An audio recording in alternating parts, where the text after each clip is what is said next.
Welcome Zansi, welcome Ningizimu Africa. This is Ndalo Media and I'm your host Mkhulu Gwabini. Nganza kwethu ngicela ukuthatha leli thuba nje ngengibonke kulabo abaqhubekayo ba-subscribe, ba-like, ba-comment, ba-interact nami kwi-comment section. Kona wonke ama-videos esiwakhiphile nganza kwethu ngithi nje izandla zindlula ikhanda. Namhlanje kukhona into yathanda ukuthi ingiphazamise kancane. Uma ngibheka nje ama-videos esiwenzile ngibheka mhlambe ne-nature yama-comments abeqhamuka kwi-audience okuyinina ke ababukeli abantu abaconsumer le content yamkhulu Gwabini. Kwavela nganza kwethu ukuthi ngathi kukhona la engachaza khona mhlambe kwangapheleliseka noma abanye bakhombisa intshisekelo noma interest ekuthenini ngithi kuyi-stretcher a bit further lelo khunjana le dialogue le video engeke ngayenza la kade ngikhuluma khona ikakhulukazi ngomuntu okhethiwe, the chosen one, ukuthi impilo yalowo muntu kahle hle kusho ukuthini ukuba i-chosen one. Ngike ngenza ke ivideo ikhona nje mangabe uhlehla uzophindela kuma videos esiwakhiphile ngakhuluma ngayitshela ukuthi ngigawule zephuka, hayi kanti abantu basanentshisekelo enkulu basafisa ngiqhubeke ngithi kuyi-stretcher futhi leyo video bayithanda kakhulu ke. So your wish is my command ke. Manje ngibuza nje ukuthi Mkhulu Gwabini jump, mina imibuzo engibuzayo ngithi how high, ngoba le channel eyenu kahle hle eyenu nje. Mina nginiphi isikhathi sami kodwa nje more than anything le channel eyenu ngifisa inini nikwi driver's seat, ngoba ngangayisho le ndaba ye top down approach ukuthi ngifuna as masses as the audience yami kube nina eni dictatoryo uhlobo le content enifisa ukuthi uMkhulu Gwabini aloke enilethela yona. So ake siqhubekeni ngenza ukuthi singene phakathi kwi video yanamhlanje. Ngicela nidalelisise kakhulu, niphinde futhi ni share le video, ni share nama colleagues nabathandiwe benu, abangani, and so on and so forth, ngoba ngikholela ukuthi konke sikukhulumayo la siyakhulisana. Konke sikukhulumayo la ngifuna ukuthi lapho kulamakhono enikuwona, la inivaleleke khona, la inicindezeleke khona, enitshela khona ukuthi impilo iyanicindezela, iyanilokhunja, nifila neglected, nizwe ngathi nje hayi ayisekho nje into ekuhlalele empilweni, ucindezelekile, ubone ngathi nje konke okuthintayo kuyafeyila, konke okusondela kona kuyaqhela. Inhloso yalama video ukukuphakamisa lapho, ngiphinde ngikukhombise, ngikuintroduce kwenye community, abantu abaphila impilo enjalo, ngiphinde ngikuexpose ekuthenini enene kahle hle akuyona impilo ephelele leyo. It's a small fraction nje yempilo. Angeke ke angilindele ukuthi uthathe izinqumo ezipermanent ngesimo okusona, kepha ngilindele ukuthi uthi mawuconsume le content, mawuthatha lama advice engisuke ngwashare la, usondele kuMkhulu Gwabini, sibonisana sixoxisana. Ngisuke nginenhlongo nesifiso sokuthi enene uphume kuleyo lokhunjana la ustakhe khona, nokukuvezela nje ukuthi kusuke kuyi-phase leyo kuyona iphase.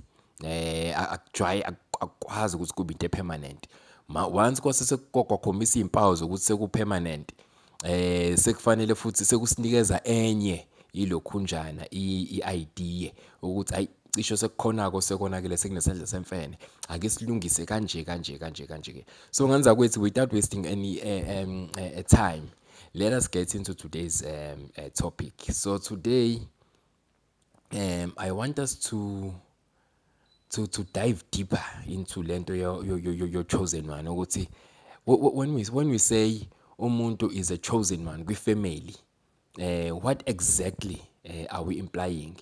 What does it consist? Leyo mpilo njalo, what does it consist to be a chosen one? So being a chosen one nganza kwethu, number one, awuyikhetheli leyo nto. Awuvuke ekseni uthi uyayikhethela.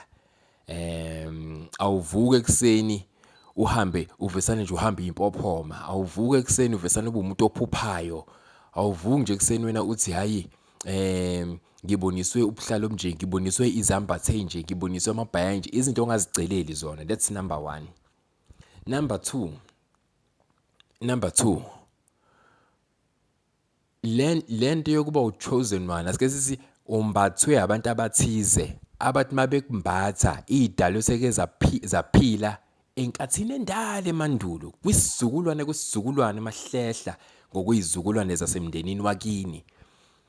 Abantu abake baphila laba, kwaba khona izinto abathi mabefika lemhlabeni beyifumbathisiwe. Ezinye zalezo zinto kwaba iziphiwo zokuphilisa abanye abantu. Ngicela ukuyiphinda le.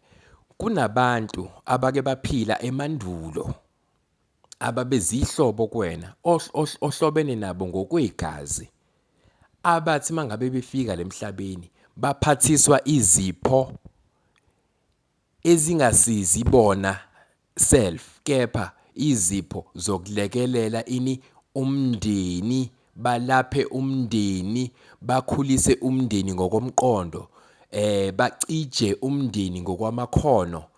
Labo bantu baphathiswa ke izipho ezinkulu ezithize. Abanye babesebenza ngezandla, abanye babephiwe imfuyo, abanye babephiwe isimo sokutshala. Kunabantu abathi mangabe betshala batshala into zithele izinto abayitshalile, zithele ibachume ingadi, kuvunwe mase kufika isikhathi sokuthi enene kuyavunwa, kuvunwe isivanci esizwakalayo, isivuno esizwakalayo esiphathekayo. Ngani loyo muntu emndenini ubeba khona athi mangabe etshalile yena atshala into ehlukile. So omunye uthola ukuthi isiphiwa yenaso ube umuntu emndenini okuthi mangabe eqhamuka ingane encane ikhishwa isisu, avesana afikele ukuthi awuthi ngiyonqamula isinama lapha phansi, ngisinqamule lesinama, ngisibilise, ngistraine, ebese ngiphuzisa ingane lokho okuyilokhunjana okujuice okusuke kumuncwe yilokhunjana ngesikhathi kubilisa isinama, ebese isisu sengane senze njani, siyanqamuka. So bekukhona abantu abanjalo emandulo emndenini wakho wena njengoba umuntu okhethekile emndenini. Baphinde lapho khona futhi emndenini kukhona labantu akade bephiwe ukuthi emndenini bayakhuleka. Kunabantu emndenini namanje abakhulekayo, abakwazi ukuthi mabekhuleka bakhulekela umndeni wonke. Wena ungabona izinto zakho engathi zihamba kahle, kanti kunomuntu okade wagcina ngisho ukumchecka ku WhatsApp uthi nje hi, kodwa loyo muntu uhamba inkonzo ezithize. Lezo inkonzo uthi mangabe ihamba anibeke nomndeni emkhulekweni, kepha angeke azabuye kunina athi hey nginikhulekelile, hey nginenzela ukuthi, hey bengihambile siyohlambulula elokhunjaneni empophomeni, hey ngacela mina ukuthi ukugeza kwami ake kugezeke nezidalwa ezisibhekile thina umndeni okhona kwi current generation. Angabuye anixoxele izinto enjalo, but uyazenza lezi zinto and uyazenza religiously. Mangabe kuyisonto uhamba zonke inkonzo ezikhona, uhamba yonke imkhuleko khona, uyajikeleza nesonto mangabe kukhona imjikeleze eyenziwayo. Yonke leyo mkhuleko ayiweli phansi, ayikazi iziwele phansi, ihambe leyo mkhuleko iqaqe amafindo okanye ivule iminyango wena lunga lomndeni okade ungakaze uzuyikhulekele ngishulele. Ebese wena uthi hey nginenhlanhla, into zami ziyakhanya, ngenze nje ukuthi ngivesane ngaye endaweni ethize, hawu ngathathwa, ngivesane ngangqonqoza eminyangweni ethize bangivulela. Kanti kunehlobo sakho, kunomuntu lemndenini umuntu okhulekayo nje, ojwayele ukukhulekela izinto. Kunomuntu emndenini okuwumuntu ojwayele ukugcina isiko, ojwayele ukuphahla, ojwayele ukwenza sure ukuthi ekhaya idalo ziyahlambuluka, ziyagezeka, ojwayele ukunikeza abantu abadala izithebe.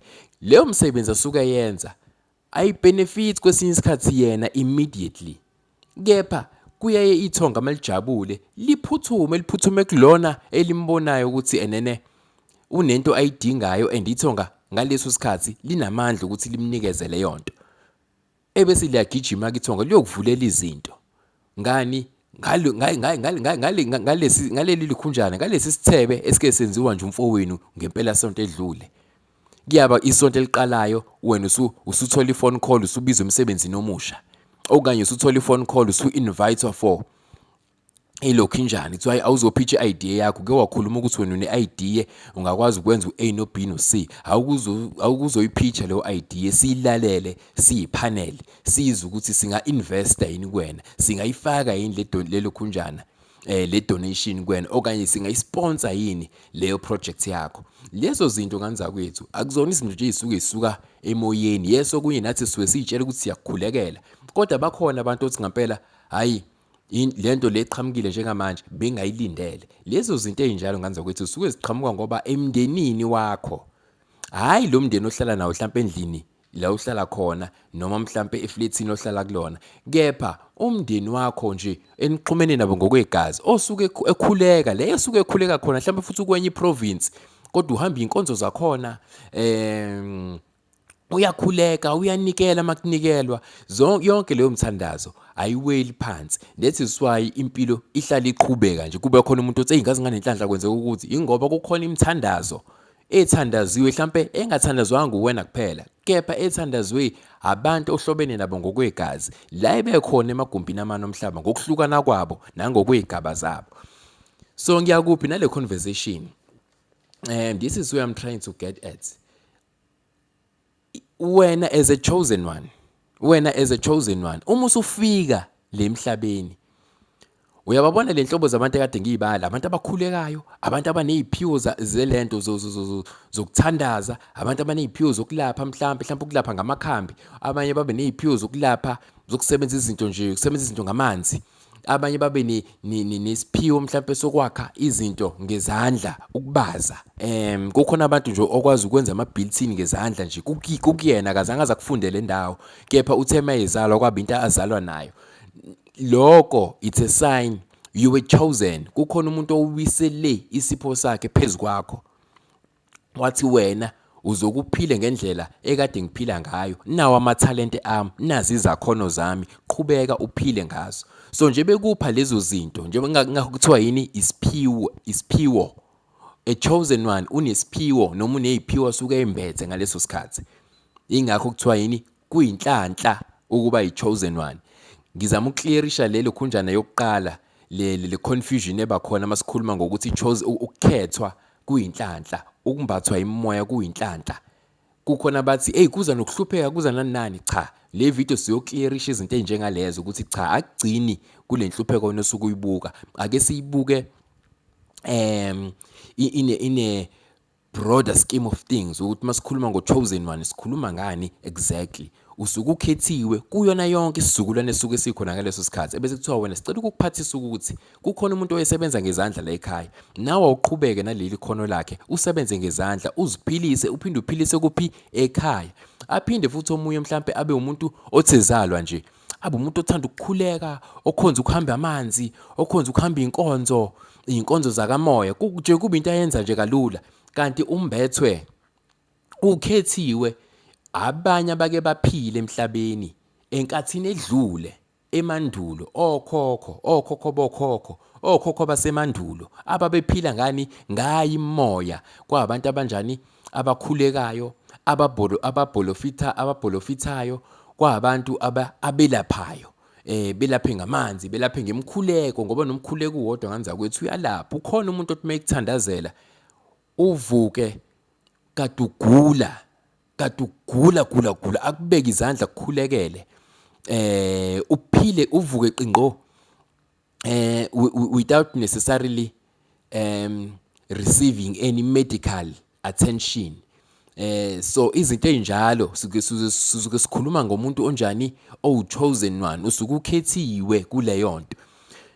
Nakho-ke lesizama ukuthi siye ngakhona. Angithi ngiyababala labantu owesebenza ngezandla, oweyigudi. Kukhona abantu ababegudi ezintweni zaka mechanics, even emandulo kudala umuntu oyekwazi ukunjiniyela izinto ndlela thizeni ngokwesigaba se-engineering ne-technology yangalesiya sikhathi, naye wayekhombisa ulwazi oluthe olungaphezulu kolwazi olujwayelekile, mhlawumbe engaliyelanga ngisho esikoleni kanza kwethu. So uma ngabe u-chosen one, uyababona bonke labantu engibabalayo. Uyabona bonke lesizukulwane engisibalayo ukuthi kwakukhona abantu abanjani abaphiwe kuphi nakuphi. Esizukulwaneni sakini. Uma ngabe kuthiwa umbethwe abantu, isikhathi esiningi awumbathwa umuntu oyedwa, uyaye umbathwe abantu. Athi umuntu mayengimbatha mhlawumbe ikhehla elithize noma kwakuyisalukwazi esithize, kube ukuthi ukumbatha nemimoya ayefike nayo, ayephila nayo, eyayimgadile, eyayiyisipho naye kuyena efika kulomhlaba. Awumbathi umuntu ehamba yedwa. Awubu chosen one. Kuhambe ngokuthi nje hayi uphethe mhlambe iskill noma mhlawumbe uphethe inhlanhla kuphela yalowo muntu. Uphatha nezingxaki ezazimhlupha kwayena esaphila. Ezinye wazama ukuyisolva, ukuyixazulula. Ezinye wahamba ibanga wagcina engaziphuthulanga, engaziqedelelanga zonke. So that is why uma ngabe sithi umuntu umbethwe imimoya, mhlambe umbethwe isalukwazi esithize esasithanda ukwenza u-A no B no C. Abantu abafike kumkhulugwabeni kufike esigabeni le esisho khona ukuthi wena umbethwe ugogo wangasesayidini lakubo kama noma esayidini lakubo kababa, owayejwayele ukugqoka into kanje, owayesebenza emasimini enza u-A no B no C, uyenako wangibatha. Kodwa futhi logogo ngaphandle kwalesi skill sezandla ayenaso, wayephinda abe umuntu okwazi akhuleka kwenzeka izinto zenzeke. Umuntu wayisalukwazi esasihamba nezinye izalukwazi bayokhulekela imvula uma ngabe emandulo kunenkinga yani yesomiso. Kwayi mhlawumbe kuvela ukuthi hayi umbethe ikhehla, leli khehla leli ikhehla elali right hand man wenkosi yesizwe esikanje. So already usuyabona mangabe sisho njalo ukuthi umbethwe umuntu onjani. Uyabona kahle impilo yami ihamba ngalo layini. Uyabo, usuyakwazi ngisho ukupredicta i-career ozothi mangabe uyiqala izinto zakho ziflourishe kahle. Uyabo, ziflourishe kahle. Yes, i-technology yamanje nolwazi lamanje selithe thuthu kunokwakudala.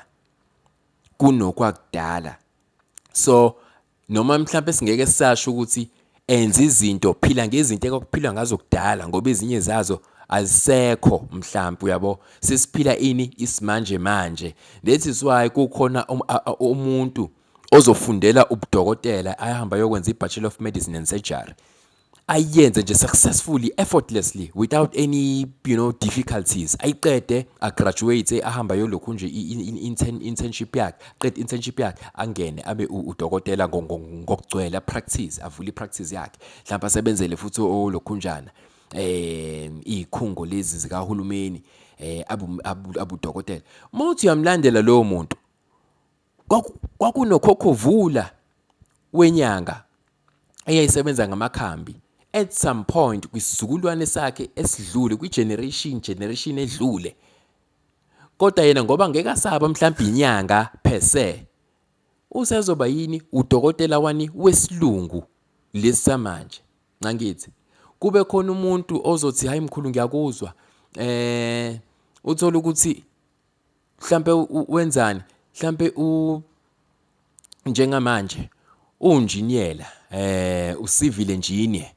Kodwa mawuthi uyalandelisisa, uma ngabe uhleli naye ukhuluma naye, uyambulela ukuthi hayi lo muntu lo njebe u-civil engineer futhi kule career kuyona izinto zakhe zimenzakalela ephakama emndenini wakhe ngemuva kwi-generation eyisizukulwane semumva kakhulu.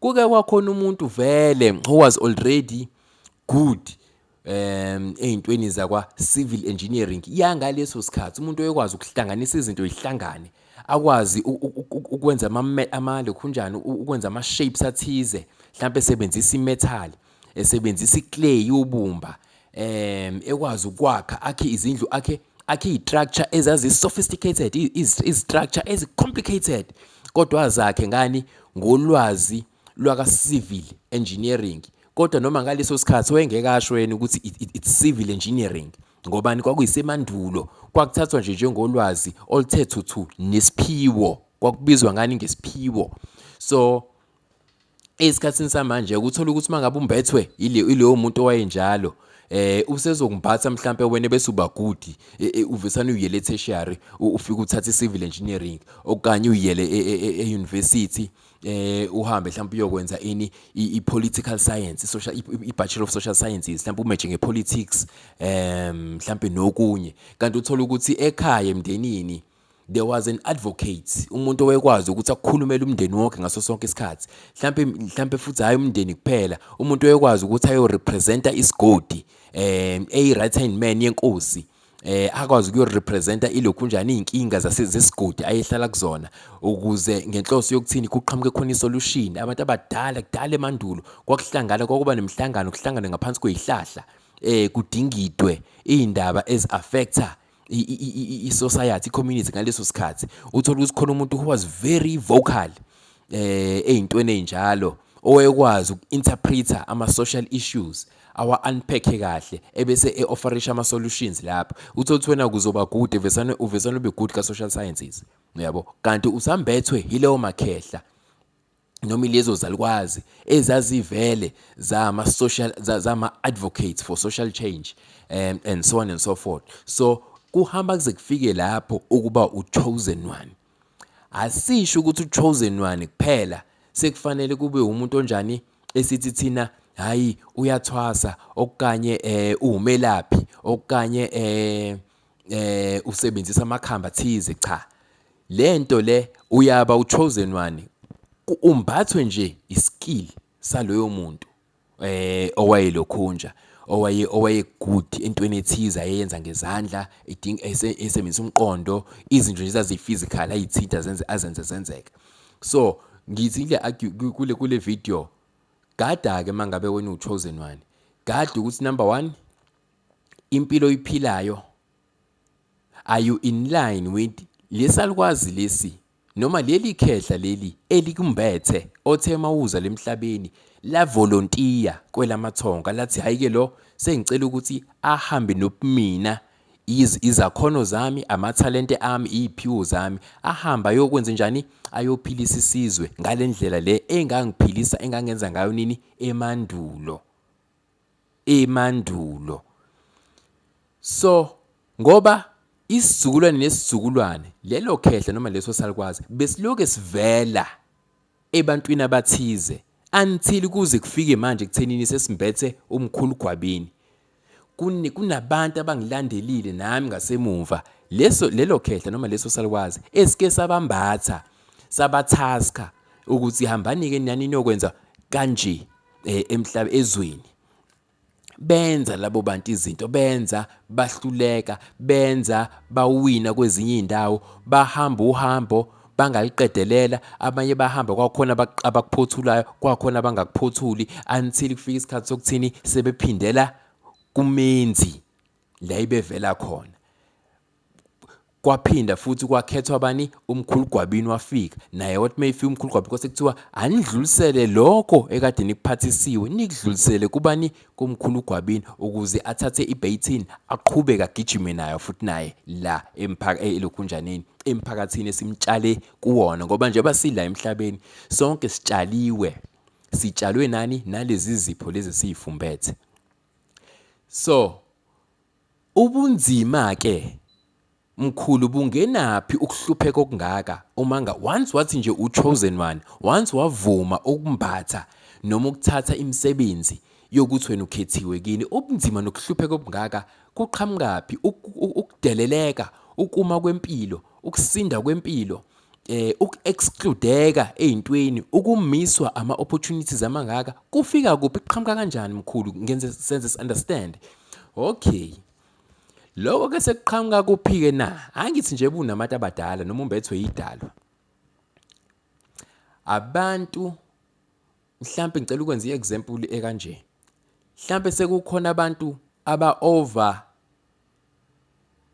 1,000 abaphile before wena abaphethe the exact same abambathwe ilo gogo ofanayo nalo gogo osaphindile wakuhlephulela futhi esiphweni sakhe wambatha wena.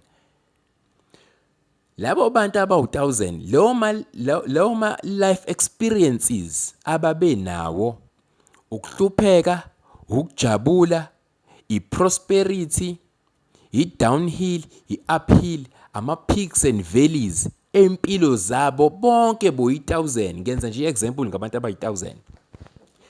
Wonke lo ma experiences abo,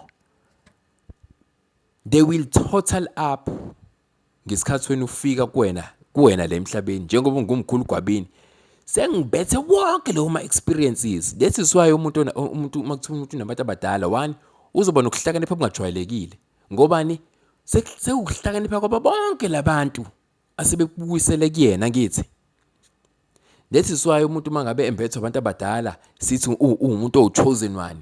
Sizothi hey usibanibani impilo yakhe i-on and off. Hayi ngithi ilabo on and off babo bonke labantu abayi-1000 until wena you are reliving wonke lama past experiences empilo aphilwe labantu abayi-1000 abaphile before wena. That is why impilo yakho ishesha kakhulu uma ngabe uchosen one. Akugona ukuthi uyahlupheka kuphela. Nokuhlakanipha kwakho kukhona.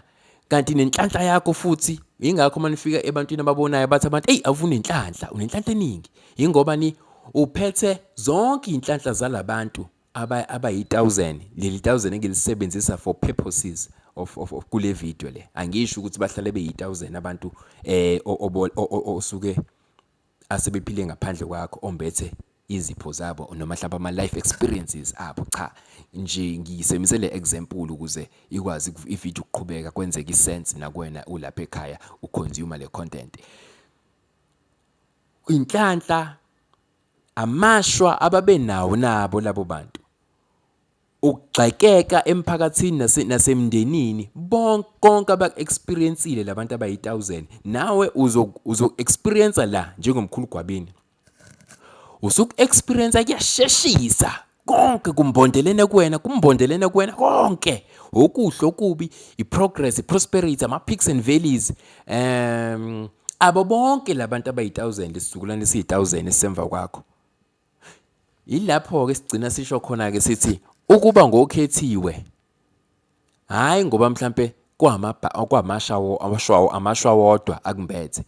Konke kwakho kuyashesha. That is why umuntu kukhona ivideo engeke ngayenza one of my previous videos la kade ngiveza khona ukuthi uyahlangana nomuntu ombethwe imimoya osevumile ngisho ukuthatha izipho zasekhaya ukuthi asebenze ngazo. Uhlangane naye kade sebenza kahle u-CEO nje eminyakeni emibili edlule noma mhlawumbe eyimanager ku-top organization, top company. Kodwa bese uhlangana naye 3 years down the line, hawu akasayona futhi umanager. Hawu ngoba ngamgcina nje i-career yakhe engathi ithi take off noma mhlawumbe ubekwe i-peak ye-career yakhe. Uhlangane naye usungamphikela ukuthi wakwaba ngisho imanager endaweni ethize esephansi ngendlela ungakazi uzuyibona. Kwesinye isikhathi uhlangane ugcina ukubona umuntu chosen one mhlambe 3 years back kade ehamba ngemoto enhle ephila kahle nje impilo imvuma, kuyabe uyambona ukube kuyenzeka kuthiwa umuntu akasakwazi ukudrive, ubone kahle ukuthi hayi masese nje mhlawumbe akasakwazi ukudrive, kodwa ayikho imoto kade engayishintshi. Indaba kwenzeke njalo na? It's because lo muntu basically you are reliving the life experiences, the total sum of all life experiences. Alesi sipho esiphethwe leli khehla noma ilogogo, bonke abantu asebeke baphathiswa leso sipho, bonke abantu asebaphathiswa inyembezi zabo zonke nazo ziwela kuwena, inyembezi zenjabulo, ezosizi, ezokuxakeka, konke kuzombathwa wena lezo zinto ezinjalo. So that is why ke ubone ngathi abantu abawo chosen one impilo yabo i-up and down, uyajabula kube ngathi akujabuleki, kube ngathi izinto ziyaqaqeka, zibuye zithembisa izinto, kubuye kuhlehle futhi kade sekuthembisa. indaba it's because you are reliving wonke lama life experiences asehlangene aseyitotally kuwena. Nami futhi mase sengidlula emhlabeni kumkhulu Gwabini sengiphindela kumenzi la engiphuma khona. Sengiphindele ekhaya lami ke engilaziyo ke. Nami ngiyothi mangabe sengidlulisa lento engiyiphethe engiyiphathisiwe. Wonke ama experiences empilo engwa experience mina ke personally njengomkhulu Gwabini. Nami ngiyowadlulisela kuloyo engobe sengimshiyelile izinto lezi engiphila ngazo lamathuluzi engaphiwa abakithi bathi hamba uyophila uyokwenza umhlaba ube indawo engcono ngokuba khona kwakho. Ngoba khumbula lezi zinto esiziphethe lamathuluzi lawo sithi masizalwa sikufumbathe kusuke kuthiwa hamba uyokwenza umndeni ube ngcono ne-society ne-community ophila kuyona ibe ngcono kunaloko uyifice ikona. Akuthi ukufika kwakho ngalezi zinto esikufumbathise zona ufike wenze njani u-ignite ushintsho, ufike ubusawoti esishebeni emndenini wakini, kube khona i-improvement eyenzakalayo, kube khona ukuyigqaja emndenini okwenzakalayo, kube khona i-improvement kwi-community kwi-society, kube khona ukuyigqaja kwi-community kwi-society ngani ngezakhono ngeziphiwo osuku nani unazo uphiwe zona. So le video nganza kwethu ngizocela ukuthi ngiyibambe la mhlambe sekungifikela manje lokho ukuthi kuzofanele ngiphinde upart 3. So sinawo part 1 seku part 2 ke lo. So ngizobuya ke no part 3 sengiyi-wrap up. Kodwa I hope ukuthi uma ngabe uqale ngokubona le video ngicela uphinde ubuyele kwi-video previous le ngikhuluma khona ngo-chosen one ukuthi kahle hle umuntu uma sithi u-chosen one what exactly are we implying ukuthi u-chosen one, that whole process of being a chosen one, what does that process entail? So ngicela ukuthi ulalele le video ukuze le ucishe uyizwe kangcono, ukuze uphinde uzwe kangcono futhi part 3 lo engizorelease nje lingakapheli leli sonto esikulona njengamanje. Nganza kwethu inyanga entsha ke le uMarch. Ngiyathemba ukuthi leni ikhona emagumbini amanomhlaba niphatheke kahle. Ngicela niqhubeke ke nilike, subscribe and comment, ni engage nomkhulu Gwabini kwi content. Kanti nama contact details ami senginako ukuthi ngiwashare every now and then. Bakhona abantu abangisendela WhatsApp, abantu badinga uku-unpackela amaphupho. Ngayichaza ke indaba yoku-unpack amaphupho ukuthi ngokwe training noma ngokoqeqesho lami ngike ngiyitshela ukuthi ngi-unpack mina iphupho nje. Kanti sengishaya inhlolo, sengiyamhlolela umuntu omunye agcine esethi angeke mkhulu sengicela ukukubona ngoba mina ngibe ngiyisendela nje iphupho ngiyitshela into elight, kodwa usuvesane wakhuluma into exactly okuyiyona engibhekene nayo njengamanje. Ebese abanye sigcine sesifika sekuba abantu esisebenzayo ke sesiqhubeka siye phambili. So ngaleso sizathu I have since decided to attach a price tag kule practice yoku-unpack amaphupho. So mangabe uzongisendela iphupho ku WhatsApp ngiyakutshela ukuthi sizosebenza kanjani before ngikulethele iphupho lakho, a very detailed explanation yalelo phupho. So kugcina ngaseyona explanation kahle hle, kusuke sekufana nokuthi ngiyakubonela online ngoba ngisuke sengikudonsa ngoba amandla ami mina semoyeni, ngisuke sengikudonsa ngomoya la usuku ukhona. Ebese ngicina sengikhuluma izinto ke kubonakala ukuthi hayi akufani nokuthi ubungivakashele wena endlini ngafika ngakushayela inhlolo. So kuye kube khona ifee ya 100 rand nganza kwethu for noma iliphi iphupho, ifee ya 100 rand. Ngike ngizameke kodwa ukuthi at least ungisharele amaphupho abe u2 or 3, ungaqhamuki nje nephupho elihamba lodwa nje. Akuba nzinyana makuyiphupho elihamba lodwa. Angisho ukuthi akwenzeki, kuyenzeka, kodwa amaphupho ajwayele ukuthi abe ingxoxo, ayahambisana amaphupho ajwayele ukuba prominent, akhuluma imessage ethize. So ngicela ke siqhubeke nganza ukuthi usebenzisane kanjalo nami nje bangihlale ngisho ukuthi kunabantu abangi-advisayo ngasemumva. So bathe mabebona mangi-interpret amaphupho babona ukuthi mkhulu ngoba awukwazi wena uku-interpreta lokho general, uvesana ushaya inhlolo, akube khona iprize oyifakayo ukuze bangadikibali labantu abakumbulela izinto kanje. So isona sizathu nje kuphela nganza kwethu ezingenza ukuthi ngicele leyo mali leyo fee. ya 100 rand. So i-team yami ke akwayaya kubiyona ke receive lezo zinto interact nayo kule WhatsApp line enisuke ninayo. Iyona ke kwazi ukuthi inichazele ukuthi kukhokhelwana kanjani, ebese mina ngifika sengikunikeza ke incazelo zamaphupho akho. Nganza kwethu kube mnandi kakhulu, ngicela leni ikhona niyiphathe kahle. Akukho okungadluli, ayikho iwashing engoma, konke odlula kona i-phase kuzodlula. Ukusukumele lokho kudinga ukusukunyelwa, ukwazi kodwa ukuhlukanisa ezintweni okusayi-phase nje, into enormal. Impilo ayisoze phela ibe straightforward igijime iye phambili. Okunye nje kuyi-phase, akudinge emuthi, akudinge ukuthi uhambe uye ebantwini ababonayo. It's a phase efikani idlule, kodwa uma ngabe ingasadluli suke sekufanele usukumeka, ayikho into epermanent. Ingakho ngithi mina ayikho iwashing engomi. So masubone ngathi iwashing yakho ayomi wena, sengisho ukuthi izinkinga zakho sengathi sesithatha isikhathi eside kakhulu, so sekufanele usukume ngoba kukhona ongasahambi kahle. This is Umkhulu Gwabeni, and thank you very much for your time Nganzakwethu.